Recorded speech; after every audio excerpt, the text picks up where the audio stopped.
Hi, it's Tim Hagen from Progress Coaching, and welcome to another episode of Coaching Conversations. And I wanted to make you aware of something very cool that we're doing on a subscription basis, and we'll put a link in each one of our episodes.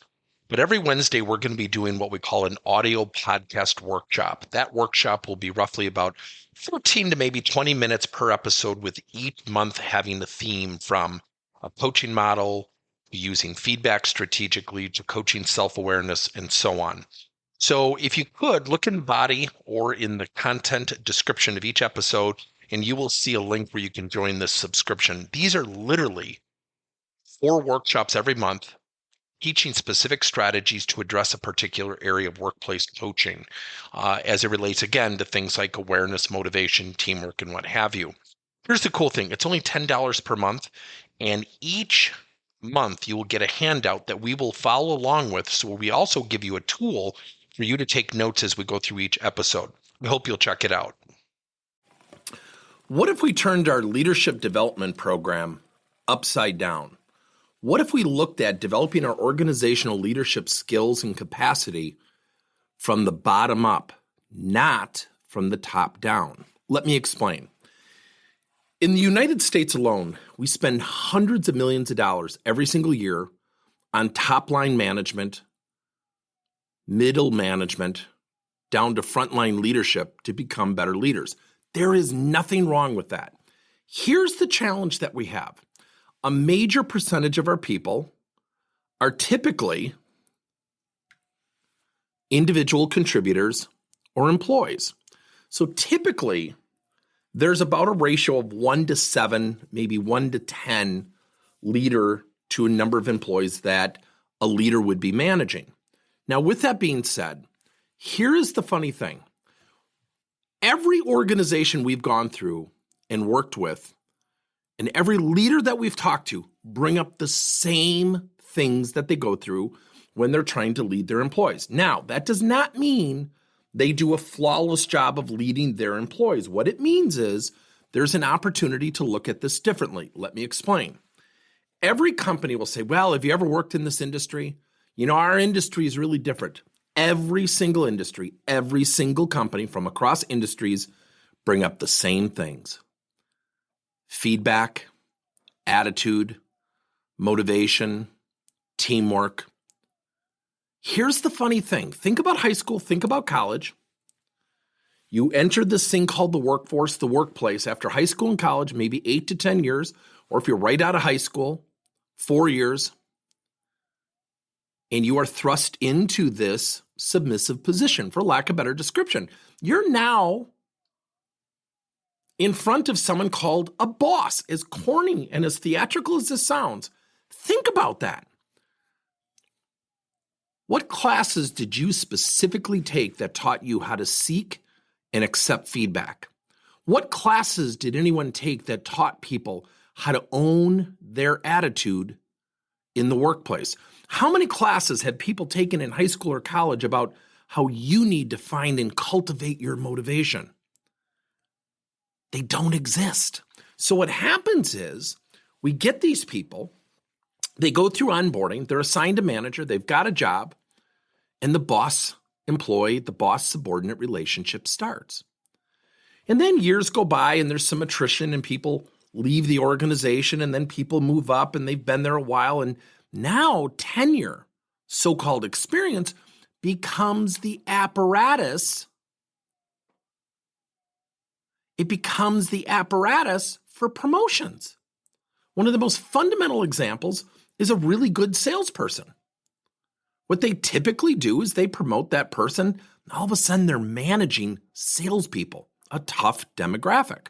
So, how do we turn leadership upside down? Number one, I think every single onboarding program at every company should have some type of value or principle.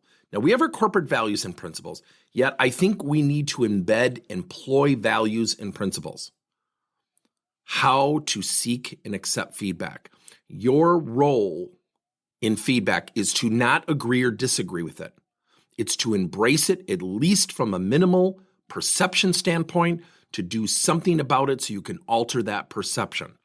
attitude. It is incumbent that every employee walk into our organization, physically or virtually, with a positive mentality every single day. Sounds crazy, right? To be positive all the time, heaven forbid. Yet if we don't lay it as an expectation, people will bestow upon themselves permission to rewrite their job description and not notify their bosses of the change. They will literally cop an attitude. Well, that manager has no idea what they're doing. The CEO here, I hear it all the time. So number one, onboarding. Teach people the value of feedback, seeking and accepting, why they need to own their attitude, why they need to come in with a positive mentality each and every day. Number three, how to find their motivation. And then number four, how to be a great teammate. So the onboarding commences. Now they go into this thing called a job. The second tier training after the onboarding must start, and that is how to be a great teammate, how to praise and acknowledge one another. We get so cynical and so jaded. We have so many disagreements inside workplaces and outside. What if employees were trained, coached, mentored, nurtured to praise one another? The Gallup organization, I love this statistic, says when we lead with strength-based feedback, people engage more. Yet often what happens? You're doing a pretty good job, and we unload the negative stuff. Employees have to be taught how to recognize, how to observe, and how to acknowledge through positivity. Through positivity, a second thing happens. People start to trust each other more.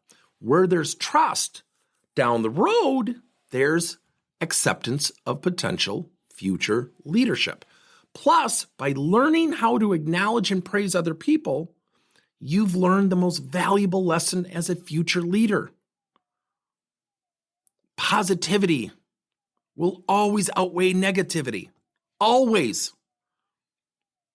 Then, after teaching people how to recognize the good stuff, is how to address the stuff that needs to improve. So when a teammate sees somebody with a negative attitude not coming into the workplace with a positive mentality, how do they have that conversation? Safely and thoughtfully. Yes, it's possible. Now, we've gone from onboarding to teaching people how to be a great teammate, tier 2. Now, tier 3 becomes, what are the core leadership skills you need to adopt as a leader today and futuristically? What would happen if everybody was taught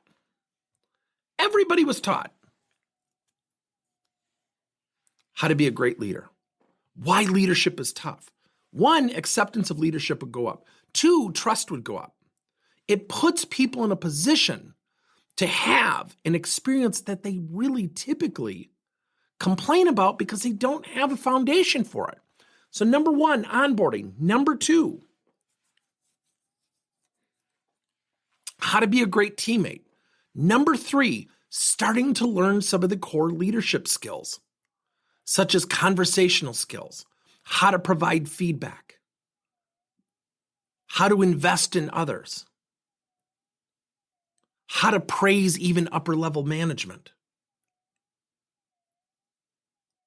how to help someone perform better when they're underperforming. So again, onboarding to being a great teammate, to now learning the value and the application of sound leadership practices. If an organization did that, what would the results be? Greater succession planning, the bench strength would improve, engagement would go up, people would think there's opportunities inside the organization. Yes, will some people go to the forefront and some kind of lag behind? Absolutely will happen. Yet you're giving that choice early on before you need it as an organization. We tend to promote when we need. We need to cultivate the skills and the know-how of coaching leadership skills before they are needed. Let me know your thoughts. Thank you for listening to another episode of Coaching Conversations by Tim Hagen and Progress Coaching. Now, our company is always coming out with new and innovative solutions to help leaders coach their employees. And recently, we just created a new service called Coach to You, where leaders can pick and choose topics and assign 7 to 21 day programs for employees to learn and, more importantly, apply actions and then reflect and share what they're going to do going forward as a result of the learning. It's called Coach to You. We're literally bringing coaching to your employees. If you're intrigued, we'll have a link in each one of our episodes where you can get more information. And again, thank you so much for listening to another episode.